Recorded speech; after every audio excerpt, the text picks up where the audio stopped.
সর্বনিম্ন 5 থেকে 6 মিনিট দাঁত ব্রাশ করা উচিত। 5-6 মিনিট দাঁত ব্রাশ, এটা কি তিনি ঠিক বলছেন? ঠিকঠাক মতন জানি না, কিন্তু জানি যেটা সকালবেলা উঠা দাঁত ব্রাশ করতে। সকালে দাঁত ব্রাশ নাস্তার আগে নাকি পরে? পুকুরে গেছে কাদা উঠিয়াও ডলা দেখে গ্রাম অঞ্চলের কথা বলে। এটা কি কেবল হাস্যরস নাকি সত্যতা আছে? এটা তো ক্ষতি হবে, নিয়ম মানে যাতে দাঁত ব্রাশ না করো। এমন বহু ভ্রান্ত ধারণা আমাদের আছে, তাহলে ভুলগুলো কি আর করবোটাই বা কি? সকালে ঘুম থেকে উঠে প্রথম যে কাজটি হবে সেটা হচ্ছে 1 গ্লাস পানি খাওয়া। আধা ঘন্টা একটু হাঁটাহাঁটি করার পরে সকালে ব্রেকফাস্টটা করতে পারেন এবং তারপর যাবেন ব্রাশ করতে। কিন্তু কেন? মুখের মধ্যে যে ভালো ব্যাকটেরিয়াগুলো আছে সেগুলোকে কি আপনি মেরে ফেলতে চান? সেগুলোকে যদি মেরে না ফেলতে চান তাহলেই সকালে উঠে খালি পেটে একটু পানি খাবেন, কারণ এই পানি খাওয়ার সাথেই আপনার ভালো ব্যাকটেরিয়াগুলো আপনার খাদ্যথলিতে যায় এবং তা থেকেই কিন্তু আপনি যে খাবারগুলো খাবেন সেই খাবারগুলোকে হজমে সাহায্য করবে। এছাড়াও আমরা যখন ব্রাশটা করি তখন সাধারণত কি করি, কিছু কিছু ভুল আমরা করি। আমরা মনে করি ব্রাশটা করাটা তো খুব সহজ ব্যাপার, কিন্তু জানা থাকলেও অনেক সময় আমাদের এই ভুলগুলো হয়। সেই ভুলগুলো কি হয়? খুব ঘষতে থাকি, এভাবে ঘষা, সামনে পিছনে এবং পিছনে সামনে ঘষে ঘষে ব্রাশ করি, কিন্তু ব্রাশ করা কিন্তু এত ঘষে ঘষে করতে হয় না। কি করে? উপরে নিচে একটু হালকা করে চেপে চেপে ব্রাশ করি। ব্রাশ করার সময় আমাদের যে প্লাগগুলো থাকে সেটাকেই তো আমাদের তুলতে হয় বা খাবারটা সরাতে হয়, সেটাকে আমরা একটু আস্তে করে যদি উপরে এবং নিচে এভাবে যদি টানি, সামনেও যদি এরকম করে আমরা একটু টানি, তাহলেই কিন্তু আমাদের ব্রাশটা আর একটু সুন্দর হয়। আরও একটা কাজ করতে পারি, সেটা হচ্ছে দাঁতের মাড়ির উপরে যে অংশটা, সেই অংশটার উপরে আমরা একটু ঘুরিয়ে ঘুরিয়ে এরকম করে একটু ঘুরিয়ে ঘুরিয়ে আলতো করে ব্রাশ করলাম। একটু সময় লাগবে, কিন্তু তারপর একটু সময় নিয়ে যদি ব্রাশ করেন দেখবেন আপনার দাঁত ব্রাশটা অনেকটা ভালো হচ্ছে।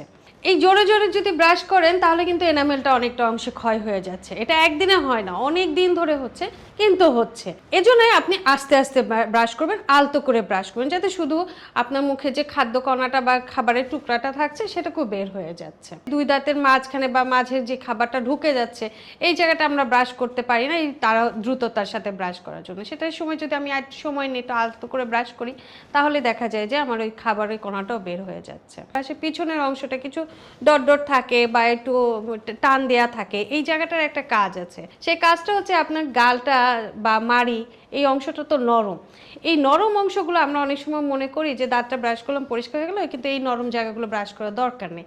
কিন্তু এখানে আপনি যখন খাবার খাচ্ছেন তার একটা আবরণ কিন্তু ওই গালে এবং মাড়িতে রয়ে যায়। এই দাঁতে এই ব্রাশের পিছনে যে ডট চিহ্নটা থাকছে এটা দিয়ে কিন্তু আপনি আপনার গালটা পরিষ্কার করতে পারেন। কিন্তু যদি আপনার ব্রাশটা এরকম প্লেন হয় সেক্ষেত্রে আপনি কিন্তু চাইলে আপনার যে সফট যে ব্রিসেলটা আছে সেটা দিয়ে গালটা পরিষ্কার করতে পারেন এবং মাড়িটাও এর থেকে কিন্তু পরিষ্কার করা যায়। আরেকটা বেশি ভুল হয় তা হচ্ছে যে আমরা জিহ্বাটাকে একদমই পরিষ্কার করি না। আপনি একটু খেয়াল করেই দেখবেন যে আপনার জিহ্বার উপরে একটা সাদা স্তর পড়ে থাকবে বা হলদেটে হয়ে থাকে, এটা কিন্তু আপনার খাবারের অংশ যেটা জমা পড়ছে সেটাই কিন্তু হয়। ব্রাশ ছাড়াও আপনি টাং স্ক্রাবার ইউজ করতে পারেন। জিহ্বা পরিষ্কার করার সময় আরেকটা ভুলও হয় অনেক সময় যে আমরা শুধু সামনের অংশটা পরিষ্কার করি। কিভাবে? এই সামনে যতটুকু আমার হা করলে আমার দেখা যাচ্ছে বা আমি বের করতে পারছি এতটুকুই অংশ মাত্র পরিষ্কার হচ্ছে, কিন্তু আপনাকে পরিষ্কার করতে হবে আরেকটু পিছন থেকে। যে পিছনের অংশটাও যদি আমি পরিষ্কার না করি, মানে টেনে সামনে বের করে এনে যতটুকু আনা যায় এনে আপনি ভালো করে যদি পরিষ্কার করেন তাহলে জিহ্বার পিছনের অংশটায় যে খাবারটা জমা হচ্ছে সেই খাবারগুলো কিন্তু পরিষ্কার হয়ে যাচ্ছে। সবশেষে যে ভুলটা বেশি হয় তা হচ্ছে আমরা ব্রাশ তো করে ফেললাম কোনোভাবে, কেউ হচ্ছে আস্তে করছে কেউ জোরে করছে, কিন্তু কুলিটা করতে হবে অনেক জোরে জোরে। এই কুলি যদি আপনি ব্রাশ করার সাথে সাথে খুব জোরে জোরে করেন তাহলে আমাদের টুথপেস্টে যে মেইন উপাদানটা আছে ফ্লোরাইড, যেটা আপনার দাঁতকে সুরক্ষা দিবে, মাড়িটাকে সুরক্ষা দিবে, আপনি যদি অনেক জোরে জোরে কুলি করে ফেলেন ব্রাশ করার সাথে সাথে এই ফ্লোরাইডটা কিন্তু ধুয়ে চলে যাচ্ছে। ধুয়ে চলে গেলে যা হবে যে আপনার ভালো ফ্লোরাইডটা আপনার মুখে আর থাকছে না। এই ফ্লোরাইডটাকে রাখতে হলে আপনাকে হালকা করে একটু কুলি করতে হবে এবং একটু অপেক্ষা করতে হবে আধা ঘন্টা পরে আপনি আরেকবার যদি কুলি করেন তাহলে মুখটা কিন্তু আরও ভালো পরিষ্কার হয়ে যাবে।